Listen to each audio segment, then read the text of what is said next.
After I went blind, my arch-rival insisted on moving in with me. I assumed he just wanted a front-row seat to my misery. That is, until my sight suddenly returned, and I locked eyes with him, eyes thick with desire. He was clamping the hem of his shirt between his teeth, barely breathing, staring right at me while his hand went wild. Chapter 1. After the accident took my sight, I went back to the dorm to pack. I heard hushed whispers behind me. Talk about karma. Ethan finally can't keep up that aloof act anymore. What kind of campus heartthrob is blind? No girl is gonna want him now. Keep it down, he's still right there. I shook my head helplessly. I was blind, not deaf. Whatever. We wouldn't be roommates anymore anyway. I fumbled around packing my things, then used the wall to guide myself toward the door. Suddenly, something tripped me. I hit the floor hard, a sharp pain shooting through my knee. A gloating voice chimed in. Oops, my bad. Forgot you couldn't see. You okay? But I clearly heard the shutter click of a phone camera. He was taking pictures of my humiliation. I slowly pushed myself up, my expression cold. Delete it. I reached out toward the voice to grab the phone but grabbed nothing but air. He laughed even harder. Ha ha ha. Look at you, pathetic. Some heartthrob. You're just a blind, useless ugh. It was the dull thud of a fist hitting flesh. A familiar voice cut in. Idiot. I froze. What was Mason doing here? The sounds of a beating and my roommate begging for mercy lasted for a good 10 seconds. A moment later, someone grabbed my wrist. Mason sounded impatient. Stop spacing out. Let's go. Why are you here? He snatched my things from my hands, his tone stiff. I'm picking you up. You're living with me. I was confused. Why? Mason was supposed to hate me. He should want to stay as far away as possible. I want a front row seat to watch you make a fool of yourself. Got a problem with that? I nodded. That sounded about right. Mason rented a 2-bedroom apartment near campus. No elevator. Being blind, I took the stairs slowly. Mason supported me the whole way and, surprisingly, didn't rush me once. Once inside, he walked me through the layout. Take your time getting used to it. Yell if you need anything. Thanks. Mason immediately got defensive. Don't get the wrong idea. My mom found out what happened and forced me to take care of you. I'm not doing this out of the kindness of my heart. Okay. That night, I carried my wash basin to the bathroom. My hand slipped and the soap dropped. I slid down the wall and crouched, feeling around on the floor. I couldn't find it anywhere. In the darkness, that sense of helplessness washed over me again. I gave a self-deprecating smile. I was useless. A knock came at the bathroom door, followed by Mason's voice. You done yet? You're taking forever. I sighed, grabbed a towel to wrap around myself, and opened the door. Can you help me find the soap? I dropped it. 2 grown men in that narrow bathroom made for a tight squeeze. I could feel Mason standing very close. Found it. It's in the groove behind you. Just point me in the right direction. I'll get it. He let out a short, sudden laugh. Sure. Mason gripped my wrist and turned me around. I felt his breath brush against the back of my ear. Bend over. I followed his lead and bent down, my fingers brushing against the slippery soap in the corner. Thanks. He didn't let go. His palm was shockingly hot. Keeping me in that position, he leaned into my ear and whispered, Ethan, do you know what dropping the soap in a dorm means? A strange feeling rippled through me. What does it mean? His voice from above was low and husky. Nothing. Finish washing up. I'm leaving. I took a leave of absence from school. The counselor's voice was full of pity. Such a good kid. It's a shame he can't see. I stayed silent. I was actually getting used to it. I had gone from panic to numbness. In my world, eyes open or closed, it was all just black. The teacher asked, Is there any chance of recovery? I nodded, then shook my head. The doctor said there's a possibility my sight could return, but the odds aren't great. I have a checkup in a month. I heard the teacher sigh. That evening back at the apartment, Mason suddenly announced he was doing a deep clean and organizing my room. He told me to sit on the bed and stay put. It sounded like he was sweeping, but a second later, he said something that made my skin crawl. Ethan, there's a cockroach on your bed. My body went rigid, hands clutching the sheets tight. I was terrified of cockroaches. They were huge, and they had always freaked me out. I felt Mason lean in, his arms caging me in on both sides. Don't move. I'll handle it. His warm breath hit my ear, humid and hot. He was too close. I felt awkward, but I didn't dare move. Did you get it? Almost. A moment later, the heat in front of me pulled away. Killed it. But your sheets are dirty now. I fell silent. It was late. Even if I washed the sheets, they wouldn't dry in time. Mason's teasing drawl piped up again. Ethan, how about you beg me? Call me big brother, and maybe I'll let you crash with me tonight. Even blind, I could picture his punchable face perfectly. I was actually older than him, but since I was living under his roof, I had to swallow my pride. Big brother. A low chuckle came from above. That night, Mason made me take the inner side of the bed, claiming he didn't want me rolling off. His bed wasn't huge. It was a tight fit for two grown men. I tried to press myself against the wall, but an arm suddenly draped over my waist. I flinched. What are you? The bed's too small. Nowhere else to put my hand. Just lending your waist for a bit. I swallowed the rest of my words. It was his bed after all. As I drifted into a hazy sleep, the arm around my waist slowly tightened, and a warm body pressed against my back. A whisper barely touched my ear. Good night. Chapter 2.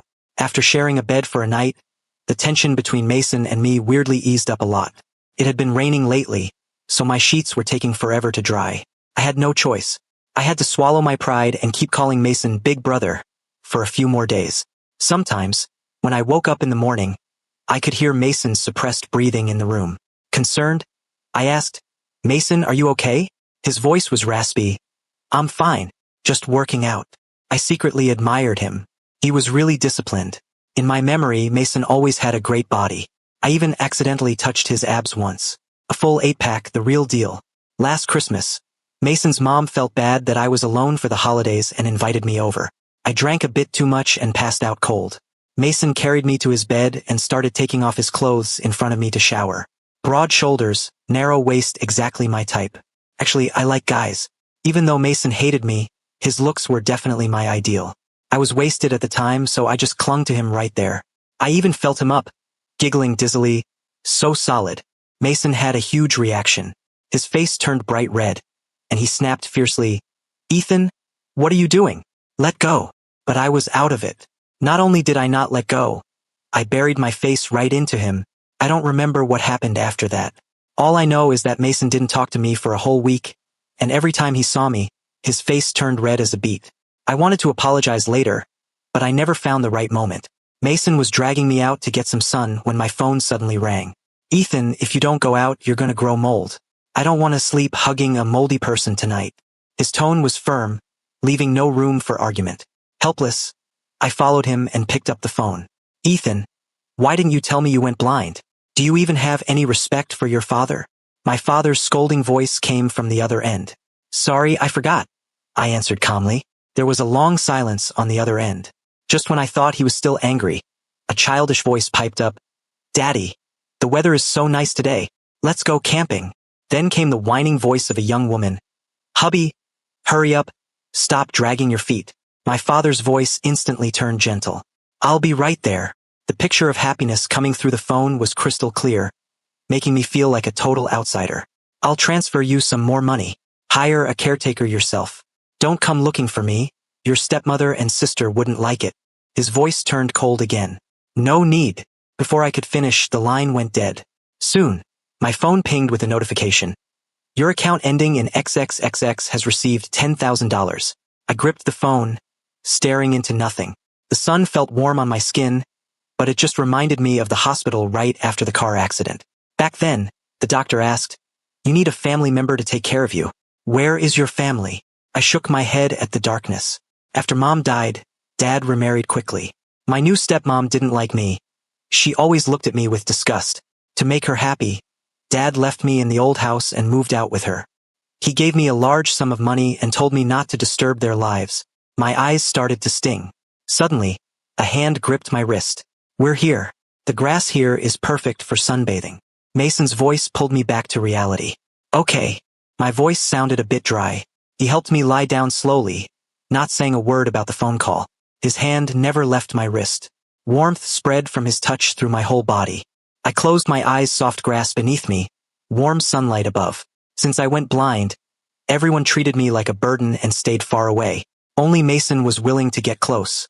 Even if he just wanted to laugh at me, that was fine. Mason had been weirdly nice to me lately.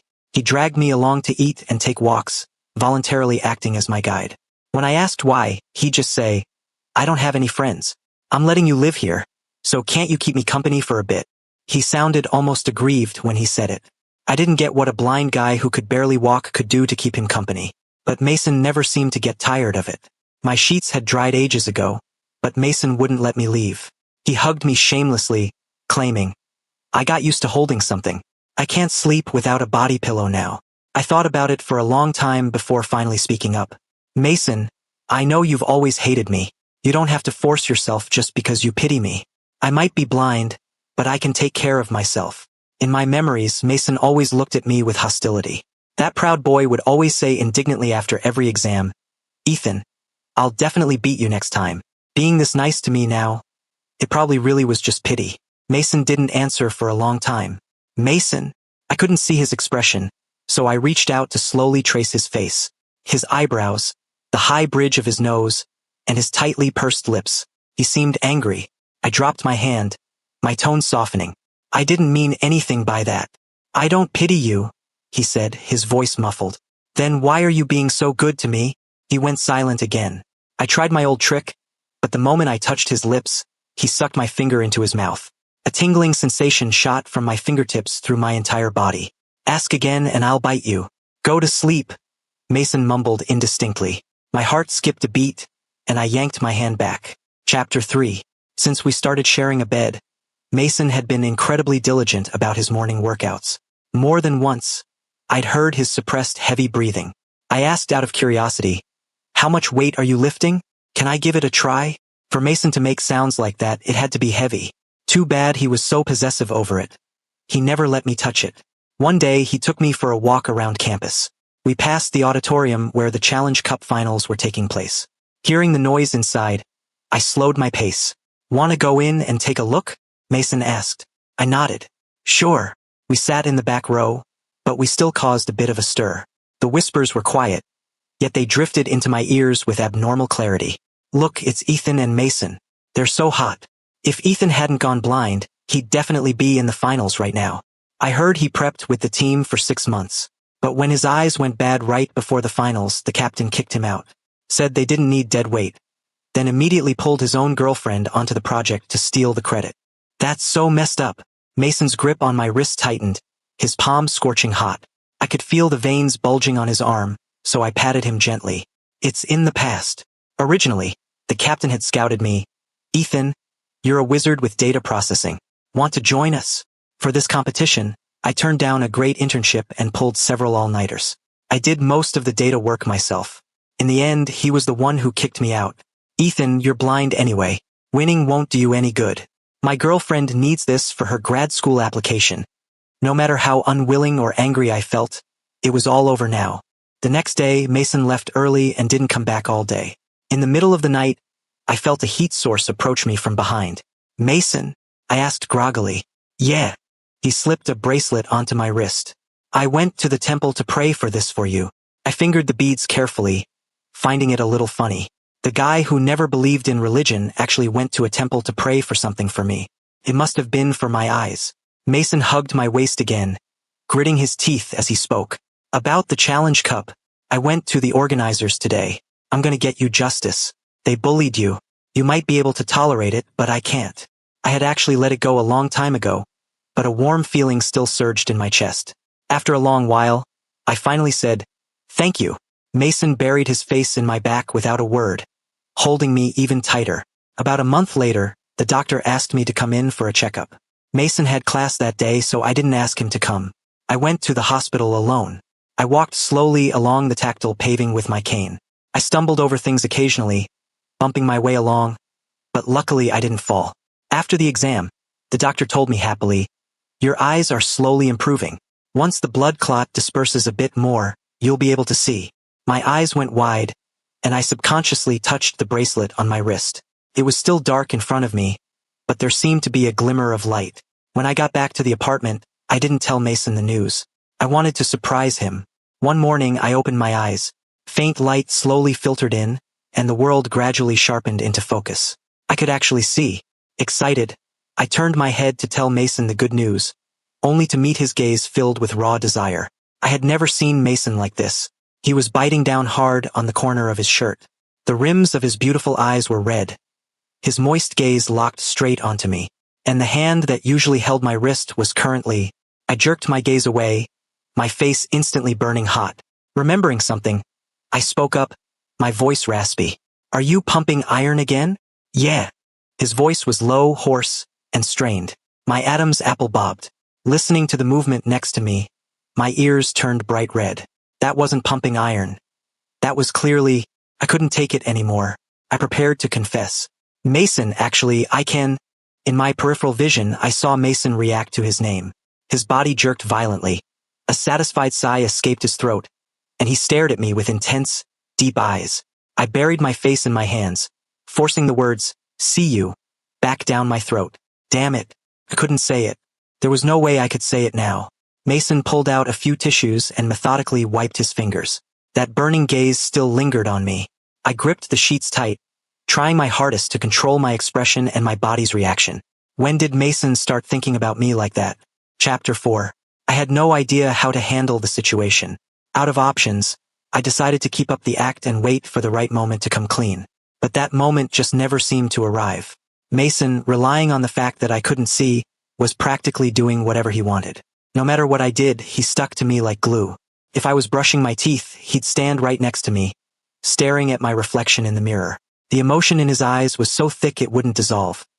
His gaze so intense it made my ears burn. When we ate, he sat right next to me, watching me chew while piling food into my bowl. He claimed he was throwing away my leftovers, but they all ended up in his stomach. Especially when he took the chopsticks I had used, his eyes would darken, fixated on my lips, before he slowly kissed the tips where my mouth had been. My throat bobbed. What a pervert. Or when I was washing my hands, he'd trap me against the sink. Ethan, don't move. There's a cockroach on the sink. Startled, I froze instantly, but the sink was spotless. There was absolutely nothing there. In the mirror, Mason looked delighted. The corners of his lips curved up as he pressed closer, bit by bit. His solid chest pressed against my back, the posture intimate, almost like he was holding me in his arms.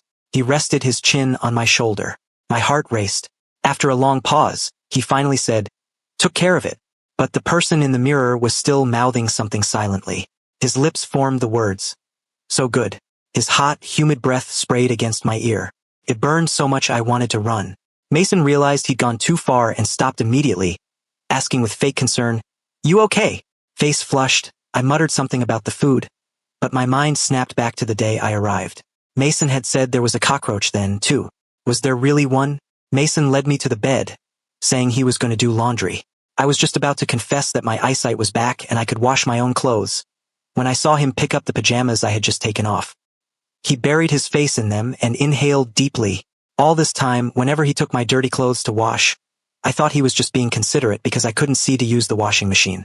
Turns out he had ulterior motives the whole time. Mason rubbed his face against the fabric, his eyes staring straight at me, full of aggression.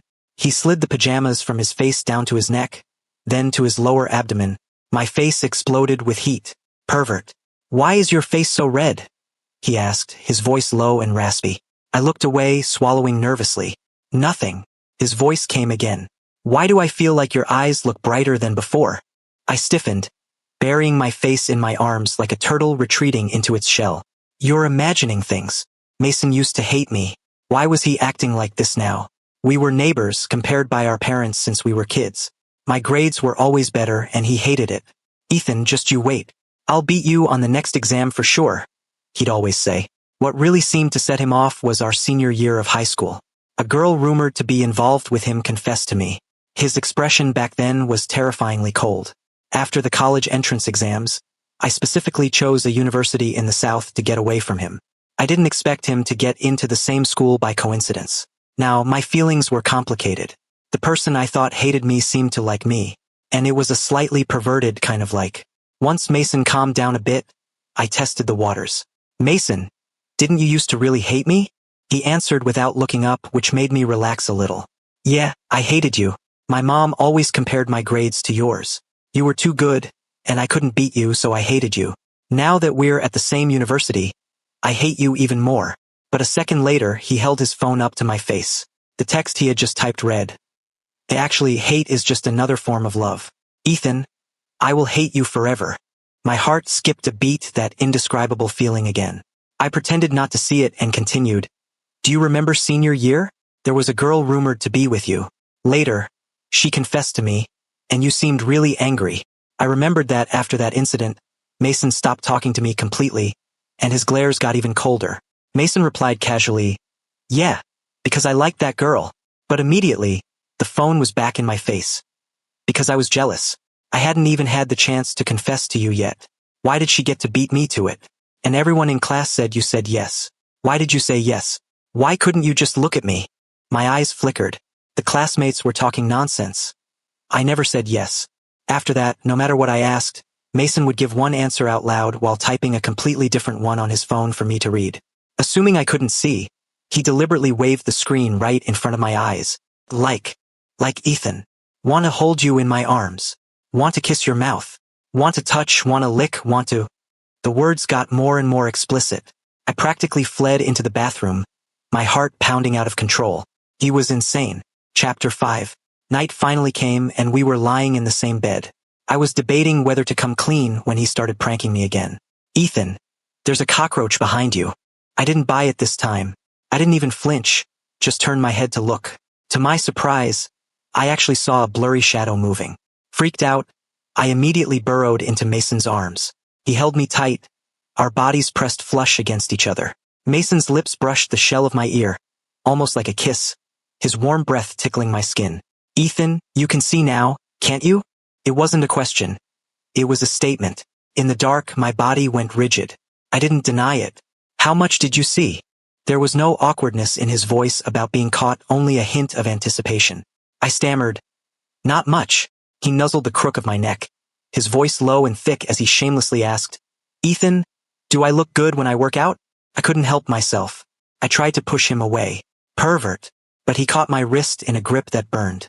He guided my hand under the hem of his shirt, pressing it flat against his abs. The muscle beneath my palm was warm and solid. He continued to tempt me with that deep, husky voice. Ethan, don't you really like me? Remember Christmas at my place? Hugging me wasn't enough. You buried your face right in there. Your face was so soft. You were rubbing against me. His words made me blush all the way down to my neck. I followed the sound of his voice, found his mouth, and clamped my hand over it to shut him up. Shut up. But then I felt something wet against my palm. Mason gripped my wrist and extended his tongue, licking and kissing my palm inch by inch. His other hand guided mine, moving it slowly from his abs up to his pecs, then lower, as if he were putting himself on display. I had to admit this was exactly what I liked. His voice came muffled through my fingers. Ethan, if you hate it, just hit me. I was so turned on I was dizzy. Finally, feeling like I was about to lose control, I kicked him hard. Mason grunted from the impact but refused to let go. His voice trembled, the corners of his eyes turning red as he stared at me. Ethan, that felt good. Do it again. Damn it. How had I never realized Mason was this twisted? I gritted my teeth and cursed. Get away from me. I refused to let Mason hold me for the rest of the night. In the morning, he apologized cautiously, but I ignored him. I wasn't angry exactly. I just didn't know how to face the reality. The arch-rival I thought hated me was actually a pervert who had been obsessed with me all along. The worst part was, I wasn't repulsed. Mason's boundary-crossing moves last night had made me feel ashamed, nervous, and restless but not hateful. If Mason was a pervert, what did that make me for going along with it? But I didn't expect Mason to pull out all the stops just to coax me. The arrogant Mason, always tougher than nails, actually knelt before me. He leaned down, pleasuring me in the softest way possible. I gripped his hair tight, barely able to stifle my voice. He pulled a tissue, laughing softly. Ethan, I'm happy if you're happy. He went to the bathroom, and soon the sound of running water followed. Took me a long time to compose myself. Once I was dressed, I slipped out while Mason was still in the shower. I kept telling myself the whole way, I was just going to the counselor to cancel my leave. I was absolutely not running away. The counselor was thrilled to see my eyes had healed. As for the classes I missed, he helped me apply to make up the credits with the lowerclassmen. Everything was settled. Walking out of the office, the sun felt warm on my skin. I looked up and, for some reason, thought of Mason. In those days of darkness, he had been like this sun, pulling me out of the abyss. On the way back to the apartment, I decided to go back and talk things out with him. But halfway there, the captain of the Challenge Cup team cornered me in a small alley. His eyes were bloodshot. He dropped to his knees with a thud. Ethan, Can you talk to the teacher for me? Please, ask them not to cancel my project grade. I instinctively took a step back. Mason had told me that after he reported the situation, the captain and his girlfriend were disqualified for academic misconduct, and their scores were voided. I just didn't expect him to come begging me today. Seeing him so pathetic, I suddenly remembered when he kicked me off the team after I went blind. I had begged him in the darkness. I worked on all that early data. This is my hard work. You can't just kick me out like this. What had he said back then? His tone was dripping with disgust. Ethan, you're blind now. What can a cripple bring to the team? You're just a burden. If you really care about the team, you'll quit. Now our positions were reversed. Desperate and groveling, he pleaded, Ethan, can you talk to them? Get my grade reinstated? Please, this score is important. I need it to apply to universities abroad. I kept my face cold. Sorry, I can't do that. I tried to step around him to leave, but he grabbed my pant leg. Are you still mad at me? Ethan, I know I was wrong. Look, hit me if you want. Hit me. He started slapping his own face, his expression twisting. I stepped back warily, frowning. The guy was mentally unstable. I secretly reached for my phone, trying to contact Mason. Seeing that his tantrum wasn't working, his face went completely dark. He stood up, pulled out a knife, and stared at me with a look of pure, hateful jealousy. He threatened, Ethan, you think you're so special now that you can see? If you don't help me, I have plenty of ways to make you blind again. Before I could react, he raised the knife and slashed viciously at my eyes. I dodged to the side, and the knife missed. But looking like a savage maniac, he lunged at me again. As we grappled, the blade came perilously close to my eyes again. I squeezed my eyes shut, bracing for the pain, but it never came. Mason had gripped the guy's wrist in a deathlock.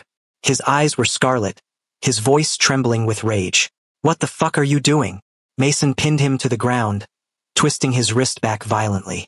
The guy screamed, and the knife clattered to the floor.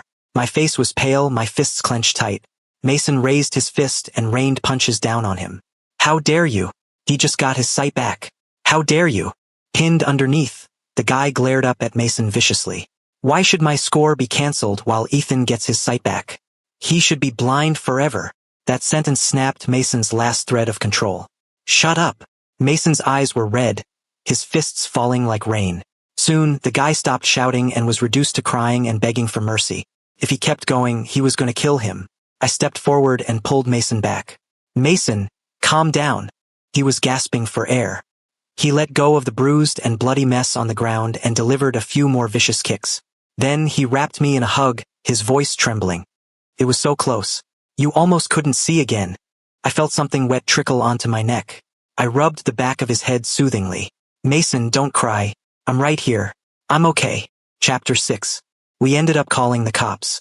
Based on the surveillance footage, that lunatic was detained, and Mason's actions were ruled as self-defense. Back at the dorm, Mason inspected my eyes with painstaking care, asking me at least 10 times if I felt uncomfortable or wanted to go to the hospital. Annoyed by the interrogation, I just kissed him, effectively shutting up his chattering mouth. Mason froze and stopped talking. Finally, some peace. My cheeks were burning. I took a step back, feigning nonchalance, and grabbed my things to go take a shower. Suddenly, an arm tightened around my waist, and Mason pulled me into his arms.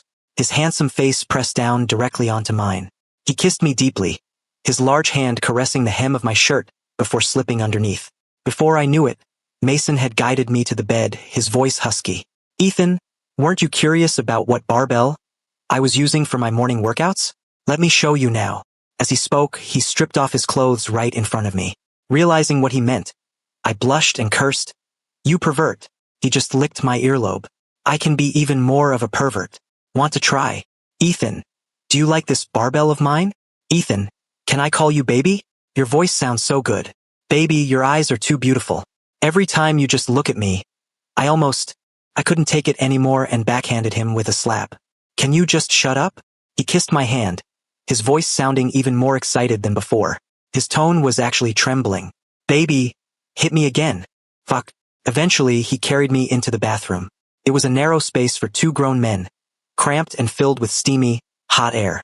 I was using the body wash when I accidentally knocked over the soap nearby. Just as I bent down to pick it up, that scorching body heat pressed against my back again. Baby, do you know what dropping the soap in a boys' dorm means? The next second, My waist was pinned down by a pair of large hands. I finally understood completely. Holding onto the wall, my legs were so weak I could barely stand. Mason's hot breath was right at my ear. I like you so much. Baby, from now on, you can only drop the soap for me.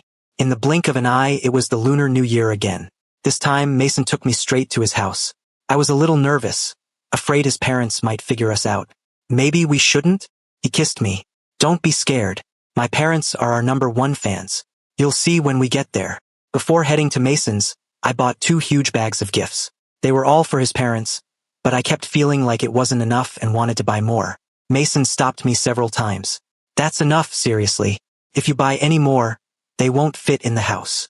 Seeing that he couldn't stop me, he simply snatched my phone away. He pinned me to the sofa and silenced me with a kiss. By the time he was done, I had turned into mush and lost all interest in shopping. Before entering his house, I gripped the bags and took a deep breath. The door opened, and his mom greeted me enthusiastically. She looked at Mason, unable to hide the grin on her face. Oh, it's Ethan, right? Come in. Come in. His dad looked at me with a welcoming smile. Out of my line of sight, he gave Mason a thumbs up. The meaning was clear. Good job, kid. You finally caught him and brought him home. They had prepared a huge table of food, and half of the dishes were my favorites. Ethan, make yourself at home. Don't be polite. Thank you, Auntie.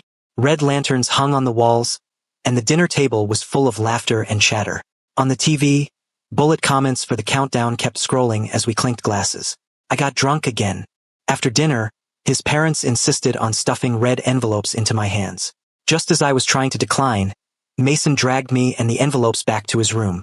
He dumped me on the bed and started taking off his clothes. I watched him, a bit dazed. My phone rang and I picked it up. My dad's cold voice came through the line. I transferred you some money. Don't bother coming over to our place this year. He hung up before I could even reply. If this were the past, I would have been crushed. But today, maybe because of the alcohol, I didn't feel a thing. Instead, I just giggled at the ceiling. Fine, I won't go. I'm spending New Year's at home this year. Mason rubbed his abs against me. Do you like it? I buried my face into him. I love it. Chapter 7. That night, Mason held me as I slept. I had a dream. I dreamed of the summer after our college entrance exam scores were released. Mason suddenly knocked on my door. He stood there, hands shoved in his pockets, looking a bit awkward. Ethan, which university did you apply to? I was a bit confused. Why do you ask? The tips of his ears turned red, but he snapped at me fiercely. I don't want to see you. Can't I just avoid you? I nodded. That made sense. I told him the name of the school and added a reassurance. Don't worry. The university I picked is far away. We probably won't ever see each other again. Mason froze for a long moment before gritting his teeth. Good. A while passed, but he didn't leave. I looked at him, puzzled. He lowered his head, hiding his expression, and asked, Why are you going to a college so far away? I thought about it. Because there's nothing here worth staying for. Mason's body went rigid. He spun around abruptly. His tone was harsh, but there was a tremor in it. Good. Keep it that way. Yet, when I arrived at college for freshman orientation, I saw that familiar face again. Upperclasswomen nearby were whispering excitedly.